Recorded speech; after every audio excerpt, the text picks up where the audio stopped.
الحمد للہ رب العالمین، الصلاۃ والسلام علی خاتم النبیین محمد وعلی آلہ وصحبہ واہل بیتہ وعترتہ اجمعین، اما بعد۔ اعوذ باللہ من الشیطان الرجیم، بسم اللہ الرحمن الرحیم۔ ومن الناس من یعجبک قولہ فی الحیاۃ الدنیا ویشہد اللہ علی ما فی قلبہ وہو ألد الخصام وَإِذَا تَوَلَّى سَعَىٰ فِي الْأَرْضِ لِيُفْسِدَ فِيهَا وَيُهْلِكَ الْحَرْثَ وَالنَّسْلَ وَاللَّهُ لَا يُحِبُّ الْفَسَادَ۔ صدق اللہ العلی العظیم۔ رب اشرح لی صدری ویسر لی امری واحلل عقدۃ من لسانی یفقہوا قولی، آمین ثم آمین یا رب العالمین۔ آج بہت ہی برکت اور مسرت کا باعث یہ مجلس ہے کہ آج ہم ضلع بدین کھوسکی سٹی میں محترم پروفیسر اعظم صاحب کے اس غریب خانے پر دولت کدے پر موجود ہیں،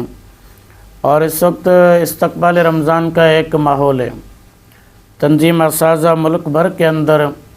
ہر جگہ پر استقبال رمضان کے حوالے سے لوگوں کو قرآن سے جوڑنے اور رجوع اللہ کے لیے ان کے ذہنوں کی آبیاری کرنے کا سلسلہ کر رہی ہے، اور اسی سلسلے کا یہ آج کا درس قرآن بھی ہے۔ اگرچہ میں نے آج قرآن مجید کے سورۃ البقرہ ہے اور اس کی آیت نمبر 204 سے کچھ آیات ہیں کہ جن کا ترجمہ اور ان کی تفسیر کی سعادت حاصل کرنے کا ارادہ کیا ہے۔ ظاہر رمضان کا مہینہ قرآن مجید کا مہینہ ہے، اور رمضان کی آمد ہے، گویا کہ قرآن مجید کی آمد ہے، اس لیے کہ نزول قرآن کا مہینہ ہے۔ اور اس وقت بھی واقعہ یہی ہے کہ پورے سال میں اتنا قرآن نہیں پڑھا جاتا، نہیں سنا جاتا، اتنے ختم نہیں ہوتے جتنے رمضان کے اندر ہوتے ہیں۔ اس لیے رمضان کے ساتھ تمام تر مسلمان مرد ہوں، خواتین ہوں، ہمارے بچے ہوں، ہم سب کو جڑنے کی ضرورت ہے، ان کا ذہن بنانے کی ضرورت ہے۔ اور خاص طور پر اگر ہمارے پاس معلمین ہیں، اساتذہ ہیں، ان کے سامنے بہت سارے بچے ہیں، تو ان کو تو اور زیادہ اس بات کی ذمہ داری ہے کہ بچوں کو اس کے لیے تیار کریں۔ اس لیے ہم ان آیات کو بھی سمجھیں گے، لیکن میں چاہوں گا کہ آج جہاں تک میری آواز جا رہی ہے، میں اپنے اساتذہ کرام سے خاص طور پر یہ درخواست کروں کہ وہ رمضان کے حوالے سے اپنا بھی ذہن بنائیں، اپنے بچوں کا بھی ذہن بنائیں۔ مجھے یاد ہے کہ ایک مرتبہ جھرک کے اندر جہاں قائد اعظم کی پیدائش ہوئی تھی، وہاں کے اسکول میں میرا ایک پروگرام ہو رہا تھا، بہت سارے اسکول کے بچے تھے۔ تو پھر میں نے تمام تر بچوں سے پوچھا کہ آپ میں سے کس کس نے کبھی کوئی ایک بھی روزہ رکھا ہے؟ تو بچوں نے بتایا کہ ہاں ہم نے روزہ رکھا ہے۔ تو پھر میں نے ان سے کہا کہ آپ کو پہلا روزہ کیسے تھا؟ اور ان کو اس سے پہلے میں نے خود اپنا بتایا کہ میں نے اپنی زندگی کا پہلا روزہ کیسے رکھا تھا۔ اس لیے خود ہمارے گھروں کے اندر پہلے روزہ کشائی کی تقریبات ہوتی تھیں، جس میں بچہ روزہ رکھتا تھا یا بچی ہماری روزہ رکھتی تھی، تو اس کا جب پہلا روزہ ہوتا تھا تو اس کے افطار میں پورا گھر جمع ہوتا تھا، اس کو تحائف دیے جاتے تھے، گفٹ دیے جاتے تھے۔ اب ظاہر ہے کہ وہ ایک ایسی چیز ہے کہ آپ کو معلوم ہے کہ کبھی امت اخبار میں، دیگر اخبارات میں یہ ایک ایسا عنوان ہے کہ جس پر بڑے بڑے لوگوں کے انٹرویوز کیے جاتے ہیں، سیاسی لوگ بھی ہوتے ہیں، بہت سارے مفکرین، نظر و فکر کے لوگ ہوتے ہیں، ان سے پوچھا جاتا ہے کہ آپ کی زندگی کا پہلا روزہ کیسے تھا۔ اس لیے اس بھی رمضان کے ماحول میں جب رمضان کی آمد ہے، ہم بچوں سے کہیں گے اگر آپ نے زندگی کا کبھی روزہ نہیں رکھا تو اس دفعہ رکھیں، اور پھر اس کا آپ کا ایکسپیرینس کیسے رہا اس سے بھی آپ ہمیں آگاہ کریں، اور اس کے حوالے سے بھی ہم اپنی مجالس سے نہیں کر سکتے ہیں۔ ہمارے تو میں نے یہ بھی دیکھا ہے بہت سارے کراچی کے گھروں میں کہ وہاں پر تو بچہ پہلے دن سبق پڑھ رہا ہوتا ہے تو بسم اللہ کی تقریب بھی ہوتی ہے، اور اس بسم اللہ کی تقریب کے اندر بھی پورا گھر جمع ہوتا ہے، مولوی صاحب بھی تشریف لاتے ہیں، قاری صاحب بسم اللہ پڑھاتے ہیں بچے کو، اور یہ ایک بڑا روح پروار ماحول ہوتا ہے۔ تو اس لیے یہ جو رمضان ہے اس کا ظاہر ادب اور احترام یہ ہماری حکومتوں کی ذمہ داری ہے۔ احادیث کے اندر تو آتا ہے کہ جیسے رمضان کی آمد ہوتی ہے تو اللہ تعالیٰ ان شیاطین جو شریریں انہیں زنجیروں میں ڈال دیتے ہیں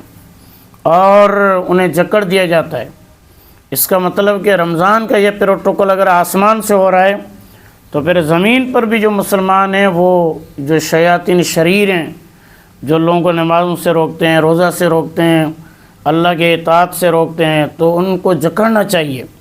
اور ان کے لیے ایسے قوانین بنانے چاہیے۔ لیکن اگر ہماری حکومتیں یہ کام نہیں کر رہی تو بحیثیت مسلمان ہمارا ویسے ہی فرض ہے، اور بحیثیت پاکستانی ہمارا ویسے ہی فرض ہے کہ اس معاشرے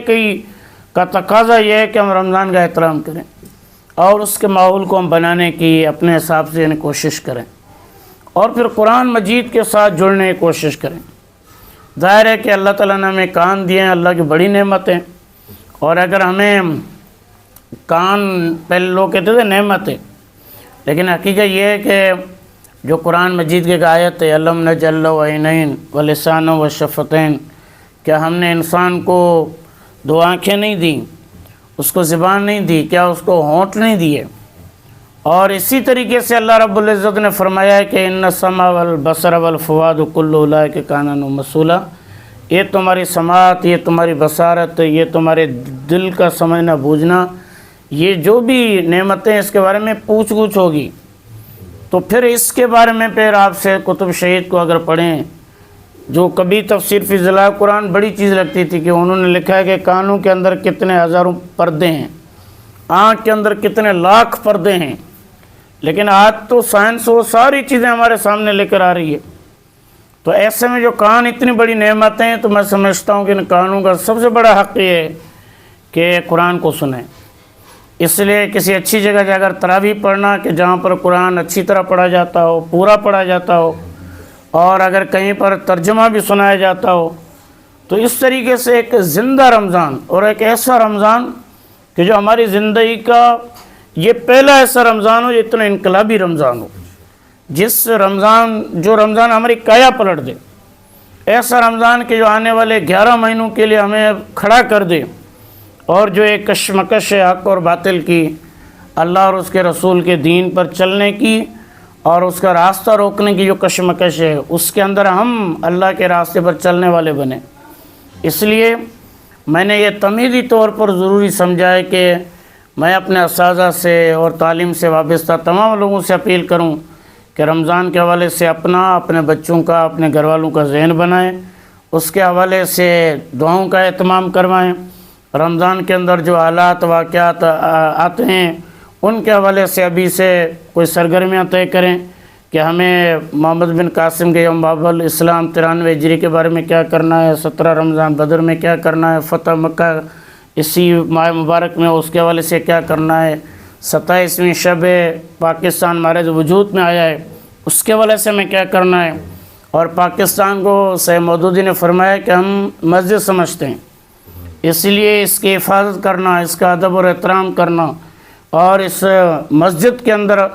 شاعر اللہ کا احترام ہو، اللہ کی عبادت ہو، کسی اور کا رقص نہ ہو، تو اس کے حوالے سے ہم اپنا کردار ادا کرنا چاہتے ہیں۔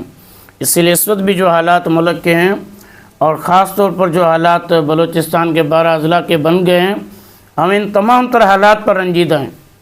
اور ہم چاہتے ہیں کہ کسی طریقے سے، اور ہم ہمیشہ آگاہ کرتے رہتے ہیں کہ پاکستان کی حفاظت ہونی چاہیے، اور اس کی ہم سب سے بڑی نشانی یہی بتاتے تھے کہ بلوچستان کے جو اسکول ہیں وہاں پر پاکستان کا پرچم ایک عرصے سے کوئی بھی لہرا نہیں سکتا ہے،